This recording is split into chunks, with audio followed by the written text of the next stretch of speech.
Greetings. It is Monday, July the 6th, in the rather soon-to-be infamous year of 2026. I'm Thomas Caldwell of the Aurelian Column, on the road, and this is the Monday Morning Report. Well, the world continues on. The United States, well, it's lasted 250 years. How about that? A lot of people thought it wouldn't, Some pretty interesting characters out of recent history were predicting we'd be gone by now. Well, the year's still young, as they say. But all in all, we're still here, such as it is. I myself was in Washington, D.C. For the event. Technically in Washington, D.C. I was just across the river at Arlington National Cemetery to watch the fireworks. I didn't go into the city. That would have been too crazy. Many people don't know it, but the borderline of Washington, D.C. is actually on the other side of the Potomac where there's a canal, a little place just before the entrance to the cemetery, and down the river, the George Washington Parkway. Bit of useless information, but if you're carrying a firearm and you don't have a permit in Washington, D.C. and they catch you there, you're not in Virginia, folks. That just shows how different things are from state to state and culture to culture in this country. I'm old enough to remember the 200th anniversary in 1976, the bicentennial. I was young then, a teenager. It was a lot more fun. Probably because I didn't have so much to worry about as I do as a much older gentleman, but it was a more simplistic view of things back then. Everyone wearing three-sided hats, people shooting off muskets in the town square, cannons, the usual sort of thing. It was a much more cohesive country. Now, we've always had people from other countries show up here. It's never been all a bunch of white people from Europe. Granted, it was a pretty much that when the country was started, but the first people from Africa came here into Jamestown, and they weren't slaves, they were indentured servants. Big difference. They wanted to come here, and they wanted to sell their services for a few years. I believe there were 11, and 7 stayed. Okay. Inconvenient truth for some people out there. When I was a kid, I had a playmate who I didn't know until many years later was from Lebanon. He and his family fled for some reason. I didn't notice any difference. And went to his family's house a few times. It looked just like mine, the same sort of furniture, the same sort of pictures on the wall. Yet they fled from a very miserable situation in the 1950s, is my understanding many years later. No, we're an interesting mix, but the one thing that we had going for us 50 years ago that we don't have going for us now, and that is we were acclimated, best word for it. People came here and they adapted. It's not Europe anymore. It's certainly not Asia or Africa for that matter. I never met an American of African descent who went to Africa and really wanted to stay there. I know some people have. It's a very different place. It's changed a lot since your ancestors came here nearly half a millennia ago. So, what does that mean for us today? Well,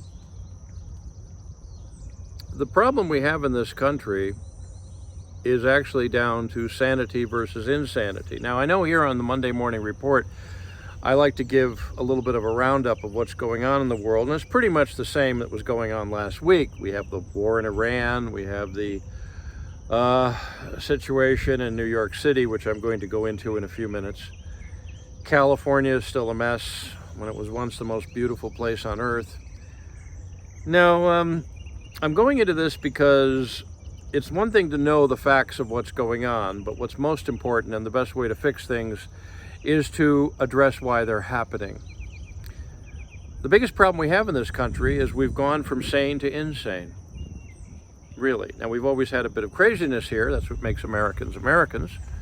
That's what gives us so much creativity and being able to think out of the box and jumping into situations that make no sense. Going to the moon. And we did go, by the way, for those of you who feed into the history, became legend, legend became myth trap, but we did go to the moon. Why? Hey, well, we were scared of the Russians, but that's crazy. There's no way you can go to the moon. You can't make a rocket engine that can throttle. You can't orbit planets. You can't do any of that. But crazy people, in a nice way, throw rational thought aside, but you don't want to throw too much rational thought aside, do you? One of the problems we've had is the changing of our language. And one of them is the word tolerant. Tolerance. Now, I went to the United Nations website some time ago to check out a few things, and I noticed it talked about tolerance means respect. No, it doesn't, but it's up there. You can go check yourself. Tolerance means respect. It does not mean respect. Tolerance means putting up with something you do not like for the sake of peace. You don't smother a baby on an airplane because it's crying. If a kid comes into your yard on his little bicycle, you don't walk up and shoot him, although that has happened, sadly, in this country. Tolerance means putting up with something. But as with anything else, it has limits. We've become too tolerant of insanity, of madness. New York City has been taken over by a madman, a foreign-born madman who has total anti-American views on everything. In spite of you meeting good Muslims out there, and I have, it's a very alien way of thinking to this country. Remember, Thomas Jefferson got a copy of the Quran because Americans were being enslaved, and he wanted to figure out why. But all that aside, New York City, which in the year 2001 suffered a horrible, horrible attack, and I remember seeing a photograph of a bunch of dust on one of the balcony banisters, written, "Kill them all, let Allah sort them out." Not that I agree with that, but that was the sentiment. Now, this man has been invited into the Big Apple, our greatest city, a wonderful place. Every time I think of New York City, I think of Gershwin. You ever go to New York City, listen to the music of Gershwin. It goes well with it. It was designed to. But that's gone now. This man wants to open supermarkets, and guess what's happening? All the supermarkets are starting to close. New York City is the last place on the planet you'd ever go hungry. Have you ever been there? A delicatessen is a food court. And if the food's bad, you're out of business in about 45 minutes. But that's just part of it. The man's insane. Communism is insane. The fact that we're actually tolerating it is insane. California, during the 4th of July weekend, there was looting in some places. Some people celebrated our national birthday by looting shops. That's insane. I'm not going to list everything that's going on that's crazy. Anybody who follows this channel knows my views on such things. But we made it to 250 years. How much further are we going to run? How much further are we going to go? We have the war in Iran. We know that's going on. Where's that going to go? The United States has miserable infrastructure compared to much of the world, but we have fantastic weapons. Maybe we need both, but maybe we don't need as much of the weapons as we do trains and planes and automobiles and things like that. My grandmother said that we began to really lose it when we got rid of public transportation. We used to be very polite to each other back when everyone had to take a tram or a bus or a train someplace. Something to look at. No, there are many, many, many problems in this country. There always have been, but we have more than our share right now. The only way we're going to address them is if we stop being scared of talking about certain things, stop being terrified of being called certain things, and just go head on to what's real. I mean, my ancestors came from Europe. I'm Caucasian, technically white. And there are people out there at universities, commentators, who think that my kind needs to be exterminated. That sort of thinking 50 years ago, my goodness, it wouldn't even be conceivable. The teacher wouldn't be just fired. The university would probably be under review. But we have to tolerate different viewpoints. There's people, we don't. Not everyone should be listened to. Not every opinion should be considered. If somebody walks into a school board meeting and says we should teach the history of human sacrifice, no. Among other things. The U.S. fought for its independence with more gusto and more toughness than anyone else up in history up until that time. Remember, when the U.S. separated from Great Britain, no other country in the history of the world had ever seen such a thing. You never had colonies that separated like that. It never happened. Americans were just crazy enough to do it. And they weren't fanatics. They weren't crazed madmen of the kinds you see in New York City right now. They weren't even impolite. They just said, enough. So maybe that's what the motto has to be from now on. That's how we're going to make it to another birthday, let alone another 50 or who knows how much further we'll go. But the only way we're going to make it out of this situation, which is getting worse. We had a reprieve over the weekend. We got to feel real good and see a lot of great fireworks. I know, I was there. See airplanes fly around, see our technical prowess.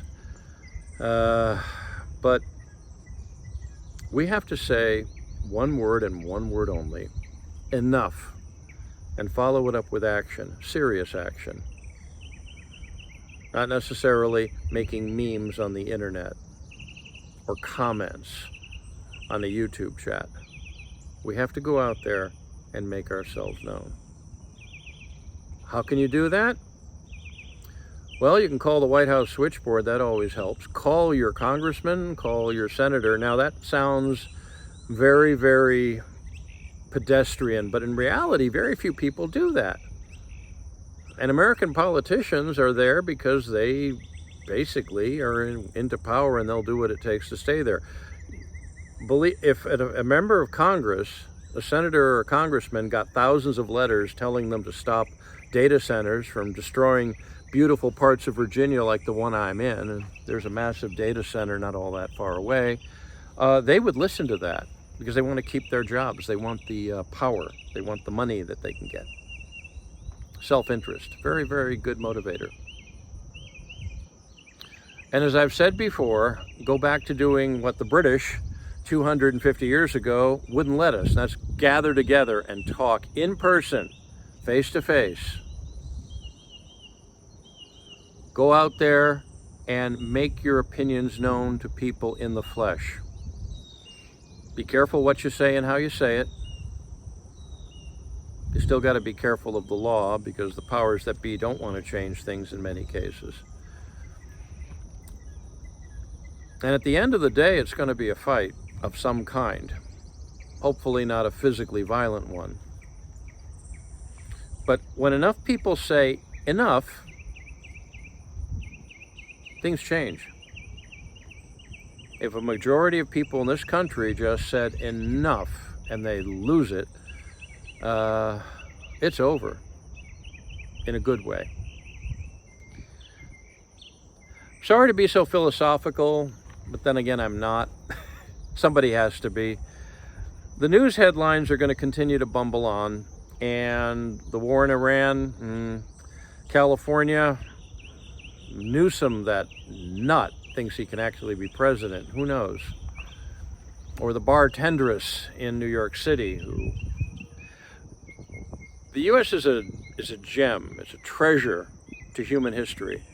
And to see it thrown away by caving into insanity, that's the only thing you can call liberalism, communism, Marxism, the Democratic Party, and all those who support it, mentally ill, insane. The Republicans are not that much better, to be fair. Most Americans probably don't consider themselves either anymore. Something new has to happen. Something new has to happen in a big way. Things have to change. We have to say, enough, and mean it, and act on it. Otherwise, our future birthdays will be very few. That's it for today. If you appreciate my work, please like, subscribe, and share. Share with your friends and share with your enemies. And remember, give no quarter to your enemies. And please consider a paid subscription or a donation. It keeps the lights on literally and figuratively and keeps the gas tank full, which is getting harder to do these days. I can be reached at feedback@aureliancolumn.com. That's feedback@aureliancolumn.com. I'm up on X. My handle there is MICCAMPEN, MICCAMPEN. I'm up on Instagram, Things, Minds, a few other places up there. But, no, not Things. I'm sorry, that's not it. No. I'm not on Facebook, though. Never on Facebook. This podcast originates at Substack. My handle there is aureliancolumn.substack.com. Until we meet again, be good, be safe, be vigilant, and remember, clown world, the deep state, and artificial intelligence must be destroyed. And to my fellow Virginians, sic semper tyrannis. Good day.